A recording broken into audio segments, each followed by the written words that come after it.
Hello, everyone. This is the American Zarathustra YouTube channel. Welcome. This is my site. If you haven't been here yet, please come visit. I do have some very serious topics to cover today. I just want to first announce that in March of 2020, I will be starting a radio show on iTel Radio. It's in the iLive.com. You can look it up. I will be featured alongside Red Ice TV and Fash the Nation. I'm extremely excited about this. This is 2020 is going to be a huge year for me, and my media is going to boom. So that my show is of course, American Zarathustra on that channel, and it's going to be featuring the White Art Collective. It is a platform for the White Art Collective, which of course you can check out at whiteartcollective.com. And you should follow them on weekends. They have fantastic shows on dlive.tv/White Art Collective. Fantastic stuff. So the purpose of the whole thing is white well-being. I am an advocate of white well-being. So a lot of people are discussing the words that cannot be spoken, white nationalism. So this topic is a hot topic right now, primarily because the term is like everything else, it's been hijacked by the ADL and SPLC and redefined as hate groups, hate speech, etc., etc. So I wanted to talk a little bit about, we have the word optics, good optics and bad optics. Well, how about linguistics? Good linguistics and bad linguistics. So in the current paradigm, where the Overton window is at the moment, the word white nationalism is a no-no.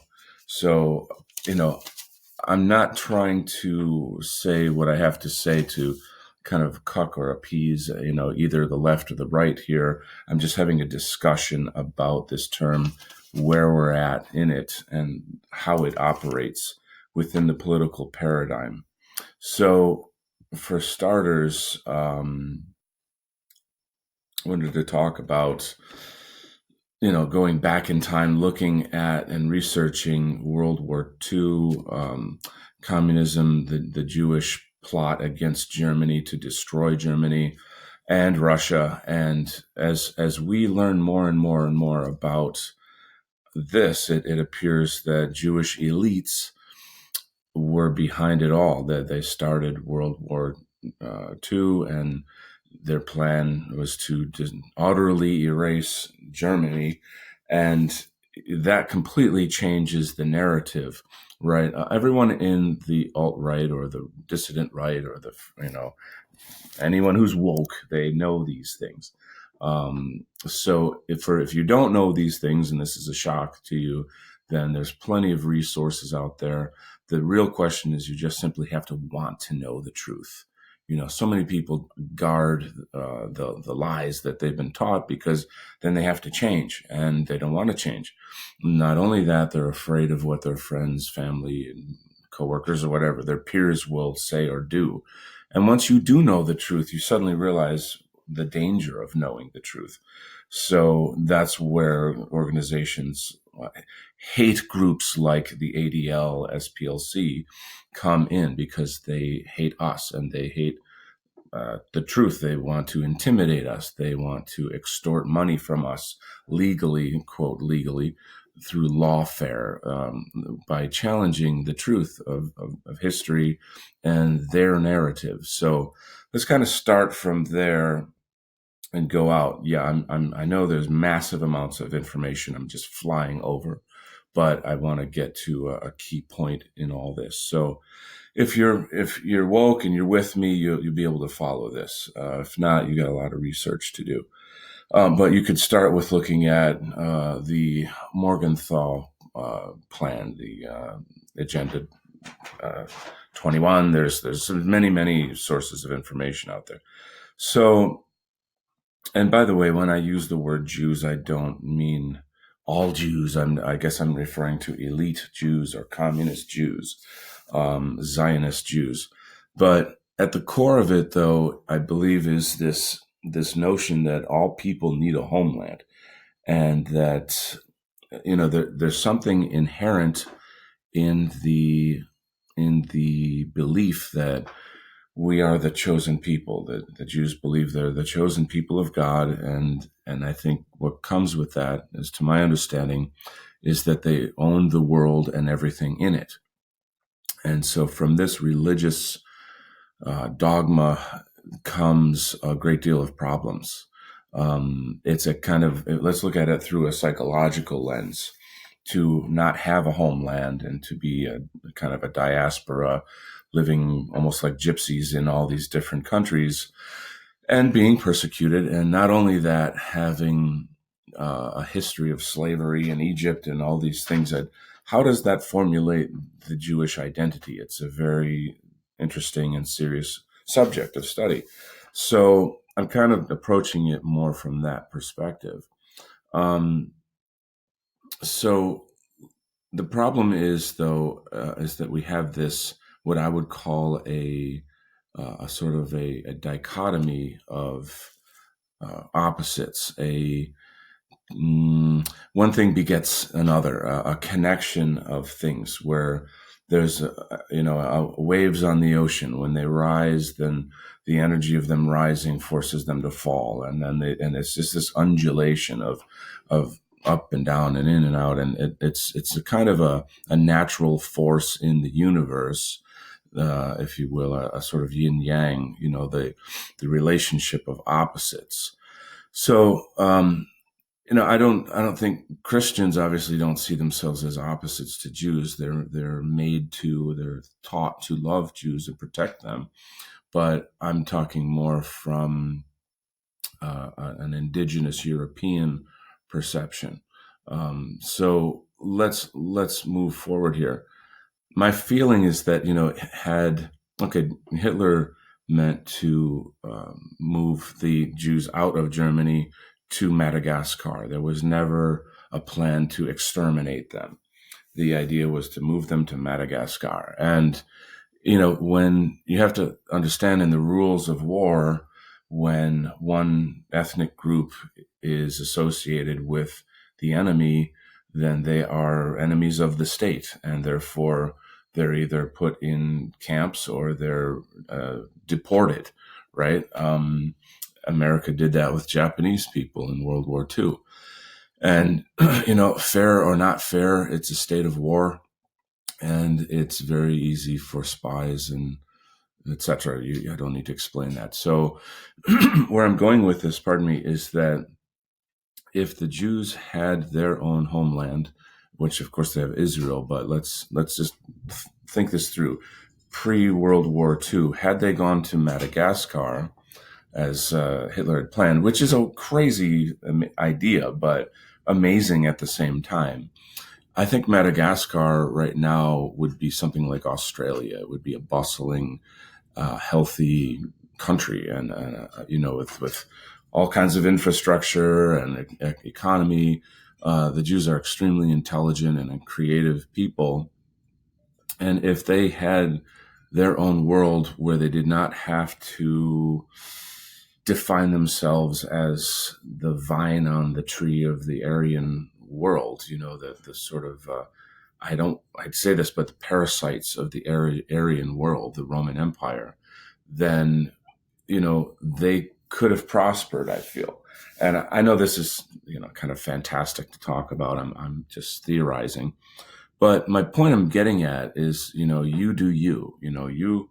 I feel as if the Jews could go into their own thing, do their own thing, and see themselves as an autonomous, sovereign entity that does not have this God-given right to kill off the Western civilization and the Aryan race, etc., then boy, wouldn't it be a happy day, and everyone has a nice smile at the end of the day and the sun sets, la, la, la.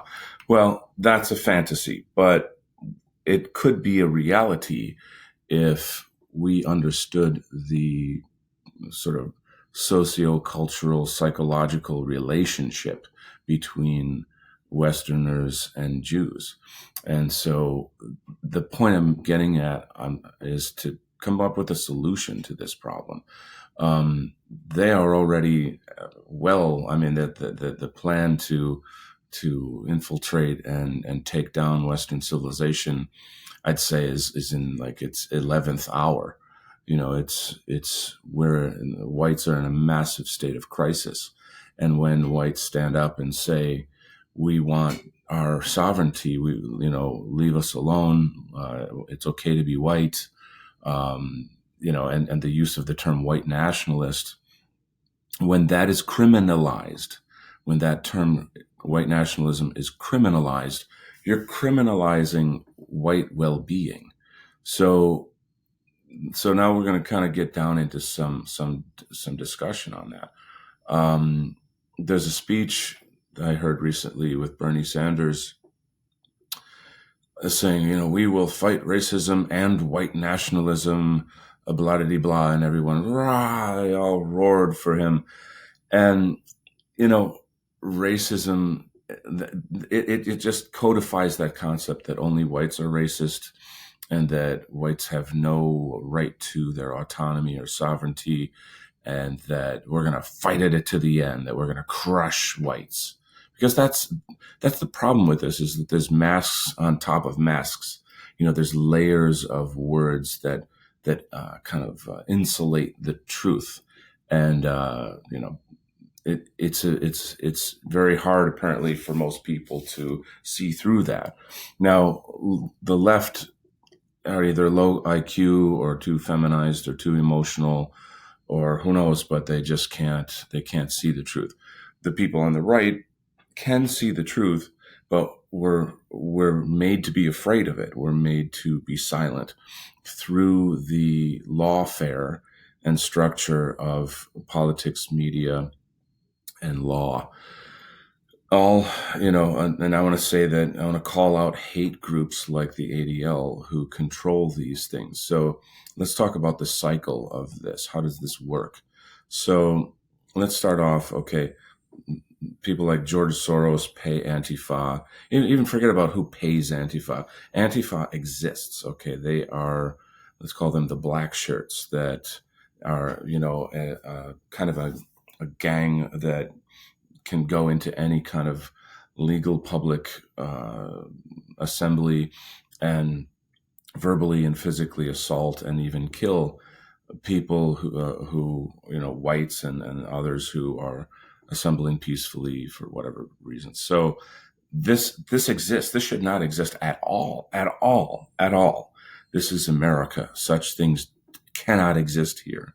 Okay. How do they exist? Because the police are told to stand down. The mayors are in the pockets. They're Democrats, which is really just a front for globalist Zionism.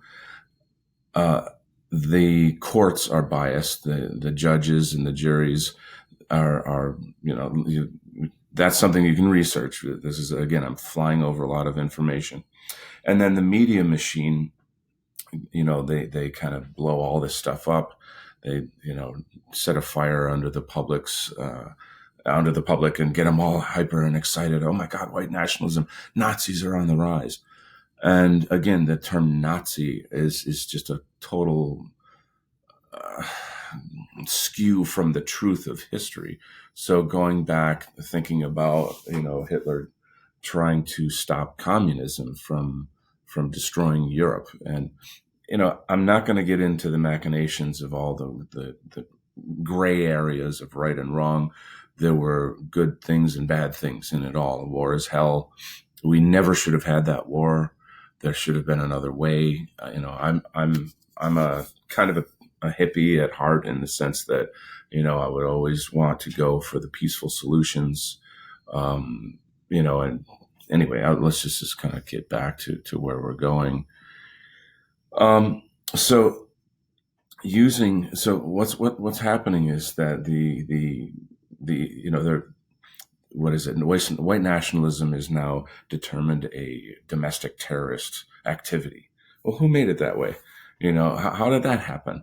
Well, the ADL, and who is in charge of the ADL? It's a Jewish mafia, essentially. It's a Jewish organization meant to extort money and intimidate and control the ethno-nationalist narrative. They can have their ethno-nationalism. Whites must be criminalized, though, if they do.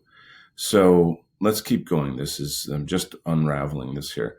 So how do they do this? Well, they use ex-convicts to run honeypot operations, meaning they'll set up these ex-cons as white nationalists, have them recruit people online and have them do events, either online or off or in real life, where they can get video and footage, etc. And then these converts, or whatever we want to call them, the people that join these honeypot groups, these fake white nationalist groups, they get in trouble. They go to jail, and then the ADL turns around and says, "See, look, white nationalism is on the rise. We need to make more laws and more laws and more laws," and it's just all part of the white genocide program. So these are laws against white sovereignty. Why, there's black nationalists. I mean, Jews are nationalists in general, right? Native Americans are nationalists. I don't really, I mean, obviously it's like, okay, why can they be nationalists, but we can't? It's that alone should spark whites to question this entire paradigm. So this is our current cycle. Again, honeypot operations, lulling people into these sort of radical white nationalist organizations to do who knows what, any kind of shit posting or in real life type activities. Media is captured of that. People get arrested, and then the ADL can turn around and say, "Oh, look, see, we were right," and this is what the rest of us in the white dissident right-wing movement need to know about, and we need to be extraordinarily careful not to feed into their plan. It's extremely insidious and tricky and dark and sick to do that, but it exists, and that's why white nationalism is not a term that we can really use right now. I admire the people that say, you know what, screw the lies, I'm going to say it anyway. And I think there's value to that, and that we are in a perceptual war, or a war of perception, a linguistic war. The left is masterful at controlling language, masterful. They, the right, we just call it as it is. They know that perception is truth. And this is political. This is how you manipulate people, especially emotionally. You can cause incredible fear, and anxiety, and you can create enormous false promises. Colonel Sanders over here, we're going to take all the money from the rich and give it to the poor. And this kind of, it's just candy coated communism is what that is. And so, when we look back at, what communism really is about, it's about destroying the white race. I mean, we could go further. I'm sure there's a lot of more educated people on the history and doctrine of communism, but these are things that we have to be aware of. So if you want to comment or discuss the use of the term white nationalism in the wherever this is posted, then have at it. That's great. I think it's good to discuss. What I'm saying is that the Jewish culture / religion / identity is integrated with the Aryan culture and identity, in the sense that they are a parasite to us. They are a very, very highly intelligent um, parasite. And we, half of us, so that the Christian half of us, and even more than that, like the compassionate side of us, we love and care for them and protect them and defend them. And this is where people on the right, especially on the far right, are going to be a little angry at me. I'm not trying to hurt anybody in any Jews. I'm not trying to slander them. I'm trying to just spread the truth of this situation.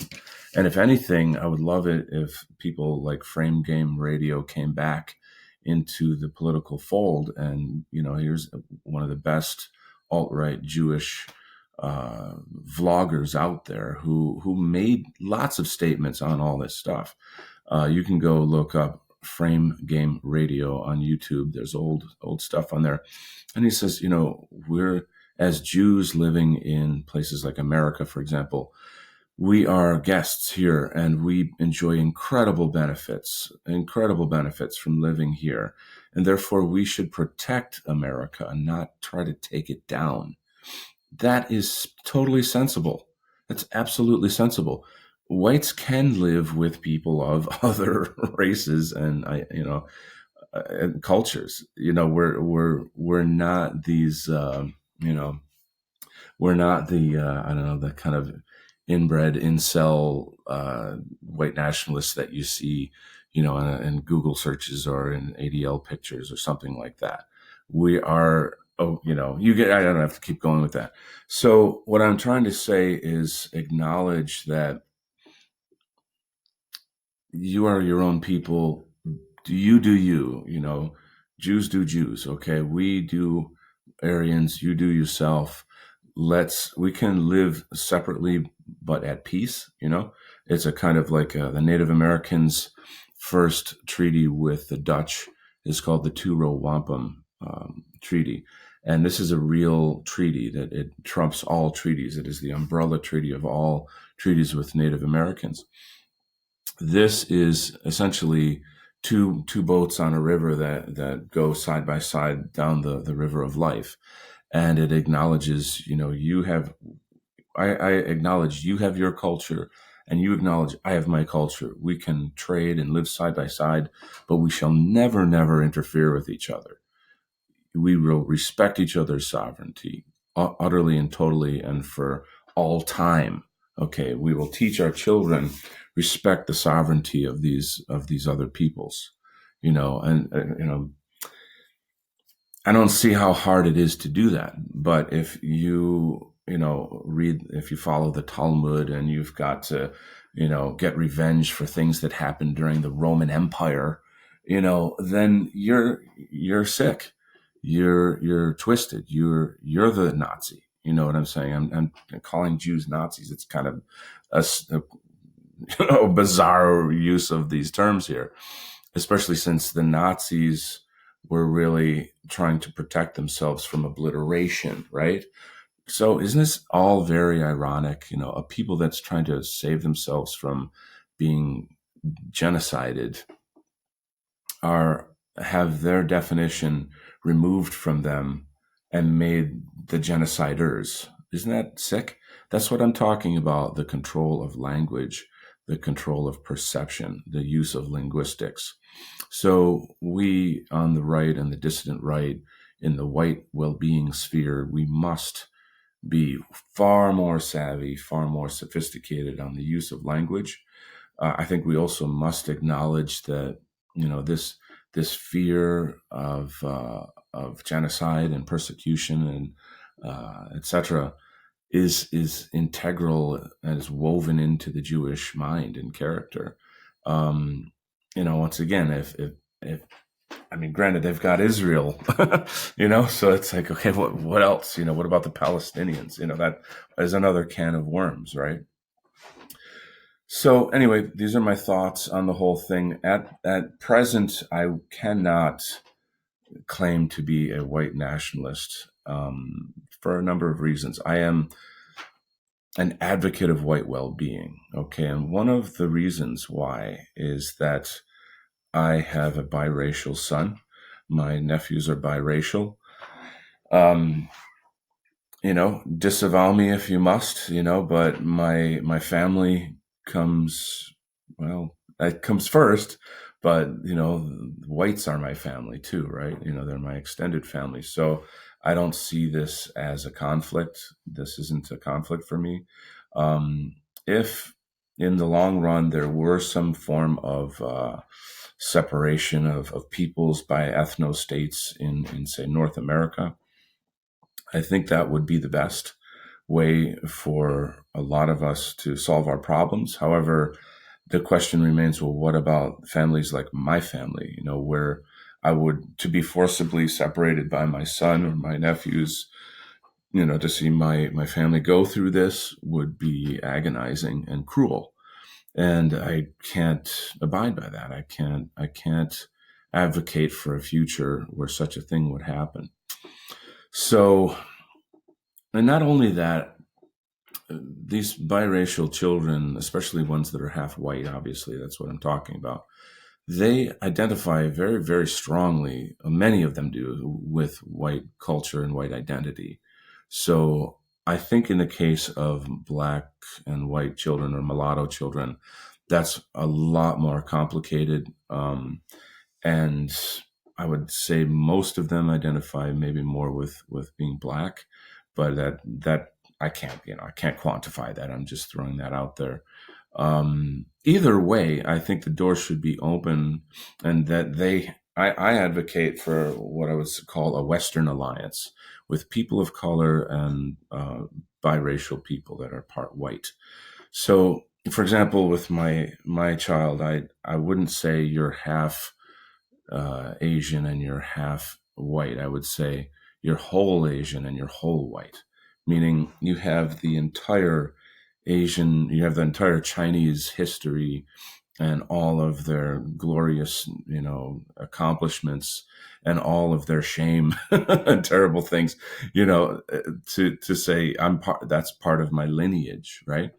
And you have the entire history and glory and shame of Aryans and the white race. So it is what it is. It's complex, and I think this is a big part of the current uh, dialogue in the alt right, if we're still using that term, of not misoginating. And I know that I'll be immediately disavowed by people. I'm okay with that. Because I'm not in high school. I don't, live for other people's approval. I don't need to sit at the cool kids table or something. I do agree, I strongly agree that whites should not misogynate, only because of the critical situation we're in now. I wasn't aware of that when I got married and had my child. So, yeah, but I have no shame of it as well. And so that's why I advocate for some kind of what I call a Western alliance, meaning if you're born in the West and you're biracial, half white, you're still a Westerner, and this even goes for people of color. You know, uh, your family's been here for generations, and you're American, for example.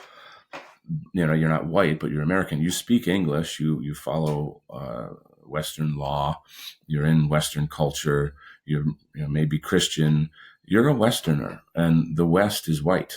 Okay, so unless you plan on moving back to Africa or back to, I don't know, South America or something of that nature, then you want to protect white identity. You want to protect Western civilization. Whites are Western civilization. If you get rid of every Chinese person, Chinese culture goes with them. Well, guess what? Same thing for whites. So it's in your best interest to join the Western alliance and to be part of that. And I would also ask that people in the dissident right have the same grace, that we give grace to these people and recognize them as our family as well. So I guess that's a lot for some people to handle. I know that there's going to be a lot of pushback on that idea. However, I'm looking for solutions. I'm about solutions. Now, how do you get to solutions? You have got to burrow through the lies. You've got to get to the truth, and then you've got to make some kind of a proposal or a plan or and set objectives and move forward. So, with all that, I've covered a crazy amount of information here. Huge, insane amounts of information. So, yeah, you know, love me, hate me, whatever. I wish you God's blessings. I wish God's blessings and peace for the Jews. I wish that they could come to a place where they are at peace with themselves and they do not feel afraid to live in the world, that they're not afraid of whites, Aryans, Europe, etc. I wish that they could wake up to the evil that is embedded within the narrative of ownership of the world, and that you have exclusivity to God. Come on, think about that, okay? And if your God makes it okay or requires you to kill other people or eliminate other people, your God is the devil. Okay, that's a very painful thing to say. It's very, very hurtful, but it's the truth, because God is life and God is love. And, the angry God of the desert. Do we live in a desert anymore? Can we let that go? Let's, I don't know. I mean, again, I keep envisioning Madagascar as this Jewish paradise, with flying cars and, robots serving us cocktails. Or I'm just goofing around here, but I don't have any ill will for the Jews. There are Jews who are behind all of this, and they're what I would call elite Jews, Zionist Jews. I really need to have more conversation with like Orthodox Jews, and and even I don't know any Jews that want to come forward and talk sensibly without hatred in their heart towards whites. So with all that, I just warn our people, to be very careful about linguistics, and also not to fall into hatred. I mean, it's totally natural to hate people that want to kill you, right? And I mean, I'm not saying, don't pretend to be some kind of sanctimonious monk who, oh, I love everybody. You know, we're not that way. Okay, we're human beings. We should love everybody, and we'll strive towards it. But loving your enemy is very Christ-like and very Buddha-like and very hard to accomplish. So if we could ask our enemies to do some self-reflection, if we could ask our enemies to do some self-reflection and say, listen, your heart is boiling in fear and hatred. How can you be spiritual? How can you be a true Jew? Is that what God wants? Good question, right? Yeah. Okay. So anyway, I wish everyone peace and happiness, and let us go towards solutions. I'm not saying I have all the answers. I'm not saying I know all the answers. I'm just trying to break through the lies, get to the truth, come to a sensible, uh, conclusion, and, live together in balance. You do you, we'll do us. Let's live in peace. Okay. Wishing you well. Have a great day.